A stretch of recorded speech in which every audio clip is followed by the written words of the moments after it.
নমস্কার সকলকেই। প্রথমে জানাই এটা আমার প্রথম ভিডিও। যাই হোক, আমার প্রথম ভিডিওর কন্টেন্ট হলো টেন্স। আমাদের অনেকেরই টেন্স সম্বন্ধে একটা পরিষ্কার ধারণা নেই। যে স্টুডেন্টদের টেন্স সম্বন্ধে পরিষ্কার ধারণা নেই বা টেন্স নিয়ে একটা ভয় আছে, টেন্সটা ক্লিয়ার হতেই চায় না, আশা করি এই ভিডিওটা দেখার পর টেন্স নিয়ে আর কোনো সমস্যা হবে না। যাই হোক, আমরা ছোটো থেকে জেনে এসেছি কি টেন্স 3 প্রকার। টেন্স 3 প্রকার, হ্যাঁ। কী কী? Present, past, future. তাহলে আমি টেন্সের 3 প্রকারের নিচে 12 প্লাস তারপরে 4 4 4 কেন লিখে রেখেছি? তার কারণ হচ্ছে প্রতিটা টেন্সকে 4 ভাগে ভাগ করা যায়। প্রতিটা টেন্সকে 4 ভাগে ভাগ করা যায়। তাহলে 3টা টেন্সকে 4 ভাগে ভাগ করলে কত প্রকার হয়ে গেল আমার টেন্স? 12 প্রকার। এবার সেই ভাগগুলো কিন্তু একই, প্রত্যেকের ক্ষেত্রেই একই। ভাগগুলো কী কী? সিম্পল বা indefinite, continuous, perfect, perfect continuous. 3টা টেন্সের ক্ষেত্রে এই নামগুলো প্রযোজ্য হবে। কীভাবে পড়বো আমরা? প্রেজেন্ট সিম্পল বা প্রেজেন্ট ইনডিফিনিট, পাস্ট সিম্পল বা পাস্ট ইনডিফিনিট, ফিউচার সিম্পল বা future indefinite. Same continuous, present continuous, past continuous, future continuous. Perfect, present perfect, past perfect, future perfect. Perfect continuous, present perfect continuous, past perfect continuous, future perfect continuous. তাহলে আমাদেরকে এই জিনিসটা বারবার repeat করে মুখস্থ রাখতে হবে। টেন্স 3 প্রকার, প্রতিটা টেন্সকে 4 ভাগে ভাগ করা যায় এবং সে ভাগগুলো কী কী, এই ধারণাটা পরিষ্কার একটা রাখতে হবে। আজকে আমরা প্রথম ক্লাসে প্রেজেন্ট টেন্স নিয়ে আলোচনা করব। প্রেজেন্ট টেন্স, প্রেজেন্ট টেন্সের একটা পরিষ্কার গঠন, ধারণা আমরা আলোচনা করব। প্রেজেন্ট টেন্সের প্রথম ভাগটা কি বললাম তাহলে? Simple present. এই একই ভাগ অন্যদেরও। তাহলে আমরা আজকে প্রেজেন্ট নিয়ে আলোচনা করছি, তাই জন্য আমরা অন্য টেন্সের কথা বলবো না। Simple present tense. Simple present টেন্সের গঠনটা কীরকম হয়? সিম্পল প্রেজেন্টেন্সের গঠন আমি অনেকগুলো লিখে রেখেছি। হ্যাঁ, গঠনটা অনেক ক্ষেত্রে আমরা ছোট্ট এরকম গঠন দেখতে পাই। সাবজেক্ট প্লাস ভার্ব, ভার্বের ফার্স্ট ফর্ম। সাবজেক্ট প্লাস ভার্বের ফার্স্ট ফর্ম কি? I do, I do. I play, subject ভার্বের ফার্স্ট ফর্ম। ডু হচ্ছে ভার্বের ফার্স্ট ফর্ম, প্লে হচ্ছে ভার্বের ফার্স্ট ফর্ম। তাহলে এরকম ছোট বাক্য থাকতে পারে সাবজেক্ট প্লাস ভার্ব। তাহলে যেমন আই সাবজেক্ট, ডু ভার্ব। তারপর একটা নিচে গঠন লিখে রেখেছি, সাবজেক্ট প্লাস ভার্বের ফার্স্ট ফর্ম ব্র্যাকেটে এস বা ইএস। হ্যাঁ, এরকম অনেক আছে যেখানে ভার্বের সঙ্গে এস বা ইএস যোগ হয়। যেমন কখন কখন যোগ হয়? হির পরে যদি ভার্ব থাকে প্রেজেন্ট টেন্সের ক্ষেত্রে তাহলে এস যোগ হবে। সির পরে ইট, নেম বা সিঙ্গুলার একটা বোঝাবে তখন ভার্বের সঙ্গে এস যোগ হবে। তাহলে আমি যদি বলি he works, she works, it works, name Ram works, Rahim works, singular কোনো একটা ছেলে, the boy plays, she plays. তাহলে ভার্বের সাথে এস যোগ হবে। কখন কখন ভার্বের সঙ্গে যোগ হবে? হি, সি, ইট, নেম বা সিঙ্গুলার থার্ড পারসন। তাহলে আর একটা গঠন লিখে রেখেছি, সাবজেক্ট ভার্বের ফার্স্ট ফর্ম প্লাস অবজেক্ট। এটা কি? আই প্লে ভার্বের ফার্স্ট ফর্ম এবং অবজেক্ট হচ্ছে cricket. I play cricket. You like football, subject ভার্বের first form plus object. You like football. আর একটা গঠন রেখে রেখেছি, ভার্বের সঙ্গে এস বা ইএস হয় এরকম অবজেক্ট, এরকম সেন্টেন্সের ক্ষেত্রে subject verb first form S বা ইএস প্লাস অবজেক্ট। তাহলে হি প্লেস ক্রিকেট। এই যে বললাম হি থাকলে ভার্বের সঙ্গে এস যোগ হবে।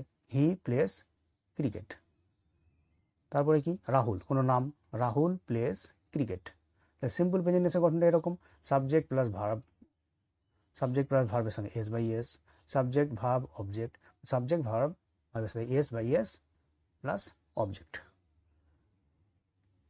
Present continuous. প্রেজেন্ট কন্টিনিউয়াস টেন্সে কি?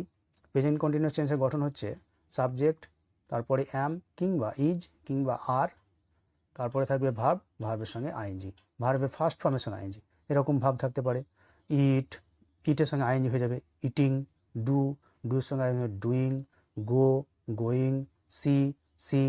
ভার্বের ফার্স্ট ফর্ম আসবে, ফার্স্ট ফর্মের সঙ্গে আইএনজি যোগ হবে।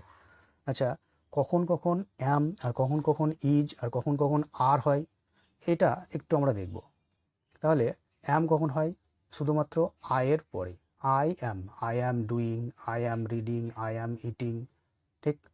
এবার ইজ কখন কখন হয়? হি ইজ, সি ইজ, কোনো নাম, Ram is, Rahim is, it is, singular একটি বোঝাবে, the boy is, the girl is. আর কখন কখন বসে? You are, we are, they are, plural অর্থাৎ একটির বেশি যখন থাকবে, the boys R, the girls আর। ঠিক আছে, এবার আমরা গঠনটা দেখি। তাহলে কি? আই এর পরে I am eating an apple, subject am, is, are, তিনটের মধ্যে একটা অ্যাম, ভার্ব ইট, ওর সঙ্গে ING, eating an apple, object. I am doing a work, I am, ডুর সঙ্গে ING, a work, object. I am doing a work, I am going to market. এবার কি? হি বললাম, হি বা সি বা কোনো নাম থাকলে কি হয়? ইজ। তাহলে he is doing a work, she is doing a work, Ram is doing a work, she is reading a book, Rahim কোনো নাম থাকলে, রহিম ইজ রিডিং এ বুক। ভার্বের সঙ্গে আইএনজি, এটা মনে রাখতে হবে। সাবজেক্ট থাকবে অ্যাম বা ইজ বা আর, তারপরে ভার্বের সঙ্গে আইএনজি। ইউ, ইউ, উই বা দে, তিনটের মধ্যে যে যা থাকবে সেটার পরে কী হবে? Are. We, you are doing a work, we are doing a work বা they are doing a work. Singular, the boy is playing cricket. Plural যদি হয়, দি বয়েজ আর, একটি থাকলে ইজ, একটি বেশি হলে are, the boys are playing cricket. এবার আমরা জানবো present perfect. Present perfect, present perfect সম্বন্ধে জানবো। প্রেজেন্ট পারফেক্টের গঠন কি? প্রেজেন্ট পারফেক্টের গঠন হচ্ছে সাবজেক্ট হ্যাভ বা হ্যাজ, ভার্বের third form plus object. Subject have বা হ্যাজ, ভার্বের থার্ড ফর্ম বা অবজেক্ট। এবার সাবজেক্ট তারপরে হ্যাভ এবং হ্যাজ আছে, তাহলে হ্যাভ কখন কখন বসে আর হ্যাজ কখন কখন বসে? দেখো আমি লিখে রেখেছি। I have, you have, we have, they have, plural একটার বেশি থাকলে হ্যাভ। হ্যাজ কখন কখন বসে? He has, she has, it has, কোনো নাম থাকলে হ্যাজ, সিঙ্গুলার থাকলে হ্যাজ। এবার দেখবো আমরা এখানে লিখে রেখেছি, দেখো ভার্বের first form, second form, third form.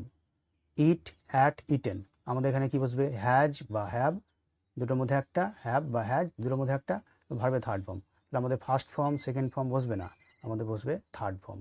দেখো I have eaten the food, it first form, বসেছে আমাদের কি? থার্ড ফর্ম, ইটেন বললাম, ভার্বের থার্ড ফর্ম বসবে।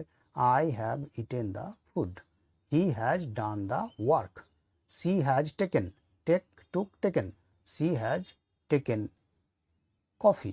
রহিম, রহিম হ্যাজ বললাম, নামের পরে কি বসবে? Has, Rahim has finished the work, Johnny has gone to library. এবার আমরা আসছি প্রেজেন্ট পারফেক্ট টেন্সের ক্ষেত্রে। প্রেজেন্ট পারফেক্ট টেন্সের গঠন কি? সাবজেক্ট হ্যাভ বা হ্যাজ, বিন, এখানে একটা নতুন ওয়ার্ড আসছে বিন, বিডব্লিউএন, বিন, তারপরে ভার্ব এবং ওর সাথে আইএনজি এবং অবজেক্ট। প্রেজেন্ট পারফেক্ট কন্টিনিউয়াস টেন্সের গঠন কি? সাবজেক্ট হ্যাভ বা হ্যাজ, হ্যাভ বিন হতে পারে বা হ্যাজ বিন হতে পারে, তারপরে কি? ভার্বের সঙ্গে ING plus object. I have been, এই আই হ্যাভ আর হ্যাজের ব্যাপারটা সেম একই। যখন আমরা দেখব আই তখন হ্যাভ, ইউ তখন হ্যাভ, ইট তখন হ্যাজ, এরকম। তাহলে আই হ্যাভ বিন, তারপরে কি? ভার্ব ওয়ার্ক, ওর সাথে ING, I have been working on this project for a month, you have been working on this project for a week, it has been raining, rain ওর সাথে ING, it has been raining for 2 hours। ধন্যবাদ।